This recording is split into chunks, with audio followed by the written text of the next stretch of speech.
So we took a trip to Bongolo Hospital, which is in West Central Africa. The trip over there was pretty long. We flew from Redding to San Francisco to Paris and then down to the capital city of Gabon, which is Libreville. And so that took about 24 hours. The purpose of our trip was two things. First of all, to have this meeting in the capital city with the national church leaders who own the hospital and with the mission that built the hospital and turn more responsibility over to the church. The second part was to go down to the hospital and see how everything is going. Eric came along as well to work on the airplane because they have a Cessna 207 and it needs work. I was approached by Dr. David Thompson to go to Africa and work on an airplane for the missionary hospital there. And I said yes.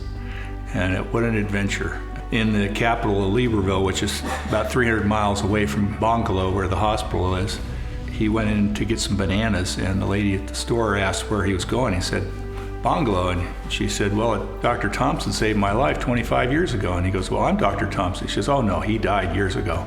He goes, no, I am Dr. Thompson. He had to pull out his driver's license and show her. What a legacy that man has. Everywhere we went with the doc when we got over there would soon be a crowd around him saying, you saved my life, you saved my wife's life, my kid's life. It was wonderful to spend the time there with him and the other Christians, the two men who maintain the airplane and fly it. Were doing a marvelous job, and I only helped them a little bit. There was one little crack in the wing that was about that long around a rivet, and I drilled that out and put a small patch around it with 7 rivets. We spent the night in Libreville, and the next day I got on the little airplane going to Bongolo. It's a little 207. Dr. Thompson brought a bunch of laptops. I think there was 8, and in fact the night before when we stopped at customs, they wouldn't turn them over to us. We were asked to bring about 8 laptop computers. When we got there, though, they said, whoa, you can't bring these in a country like this. You have to write in ahead, and you have to have permission, and we'd never needed that before. So we were kind of surprised, but they confiscated my 2 suitcases of computers. We prayed a lot that night, and the next morning as we were walking from the parking lot in the airport to the customs, the African Christian guy who works with the hospital, we ran into a friend of his that he went to school with. He was the guy in charge of customs. And so they started talking, and he said, well, what are you doing here? He says, well, they confiscated the computers for Bongolo Hospital. And he says, oh, I'll take care of that. And we had it out of there without having to pay a thing. This was such an unusual and miraculous thing that we knew it was because many of you were praying for us. And so we just want to thank you for that. The next morning we flew on the Cessna. We were flying low. We were looking for elephants and animals down below. Coming in, we got photos of the hospital. That was really cool. And I saw 2 elephants. One was about that big, way off, probably 5 or 6 miles away. And then I saw one down. If you look straight down out of the airplane, you could see between the trees. If you were looking at an angle, you couldn't see anything because it was so dense.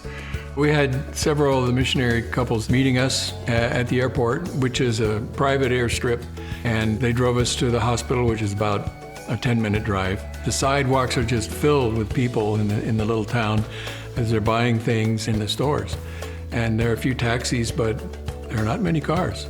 It was hot, 90-degree weather with 95% humidity. So when you're out there in the daytime, you're sweating. And the people, they had homes with electricity. About every 5th home had a line coming down from a power line, and then people were running wires off that home, and they'd have satellite dishes. So they probably had a small computer screen TV and 1 or 2 lights. They'd fry the whole system. They went more than that. When we got to the hospital, they said, all right, you're gonna have dinner with so-and-so tonight, and here's the guest rooms, which were very nice. It was very comfortable, and we felt welcomed. The second night, we had dinner in our old house, the house that Becky and I lived in for 35 years. It's a very old house. It was a wooden house built by the missionaries in 1939. They dug pits and then they felled the trees and had to cut all the boards for the house. It took them 4 years to build the house. I showed Eric the avocado trees that Becky planted. There's a whole plantation almost of them. Our pastor, Josh, was born in one of the houses there. I was 2 houses away from it, and when we were having dinner, and Dr. Thompson there, he turned and says, that's the bedroom that Josh was born in. I asked, was Becky there too? Oh, yes. Many memories of the kids. You know, Joshua and all the snake stories, and Jeremy and the jungle. They were jungle boys. I mean, we just had to give them to the Lord. How could we keep an eye on them every second? But God protected them, and one of them is your pastor now. So I guess God did a good job. First time we got there was in 1977. I mean, it was just a little dispensary in a big field of tall grass. We had driven 2 days on dirt roads to get there. It was a big river, and we had to cross on a hand-pulled ferry. It was like, where in the world have we come?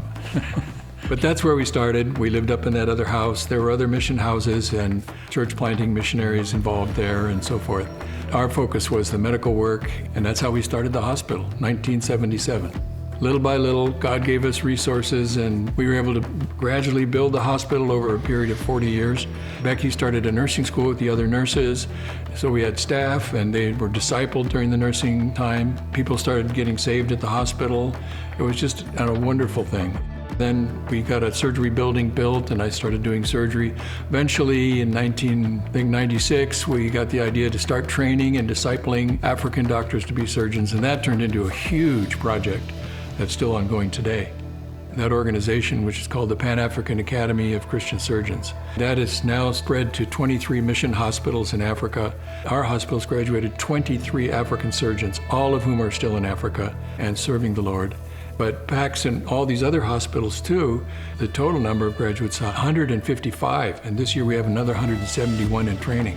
There's both a spiritual curriculum and a surgical curriculum. They have very stiff exams. They score the highest for the African colleges of surgery. It's a wonderful legacy. The missionary doctors are slowly leaving and turning it over to the nationals. It's such a good witness. We connected with a lot of old friends. The administrator of the hospital, wonderful, godly, gifted man who'd been in the military before, has an amazing story that someday I'll tell you.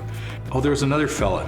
He lived in Bongolo, and his house was as big as this right here, coffee maker wall, and a cement floor, and there was a little pad in the corner where they slept, and he had electricity. He had his light on and a sewing machine, and he made me a custom-made shirt. I've worn it a couple times at church. My only tailor-made shirt. It was all of $8 to sew it, and I gave him a little more than that. Andre was an itinerant preacher.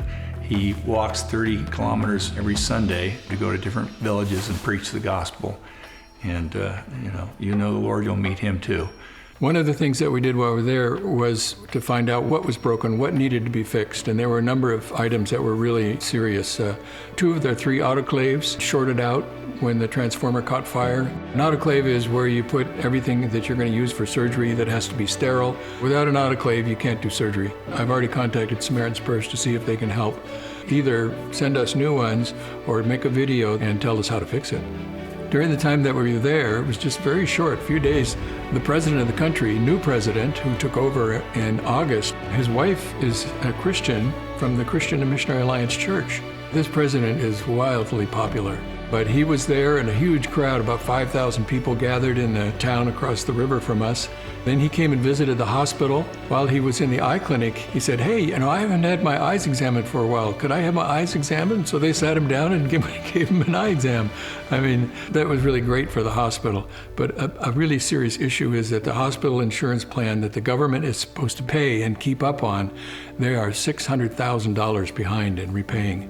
And that's making it very difficult for the hospital. So pray for that. Pray that that would change quickly.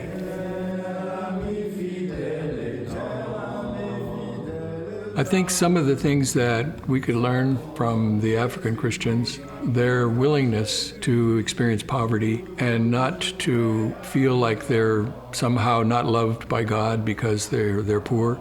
I mean, the joy in their lives is just incredible. I mean, I have been in some of their homes. There's no running water, and their children are running around without shoes. And yet they have just a great love for God, and they want to tell everybody about Jesus. So I think that that's one of the most important things about medical missions, because that's the way Jesus did it. He loved people, he preached to them, he told them all about God, and he healed them. Spent so much of his time healing sick people. I really want our church to be a missionary church. Look for ways to get personally involved in missions. Short-term trips If you have a particular skill, technological skills with mechanical skills, electrical skills, can be enormously helpful around the world and also in Gabon at Bongolo Hospital. God was getting his message there. He doesn't ask us to save anybody. Lord thy God in the midst of thee is mighty, he will save. We just have to have that spirit like Isaiah says, here am I, Lord, use me. It's wonderful to be a part of that work.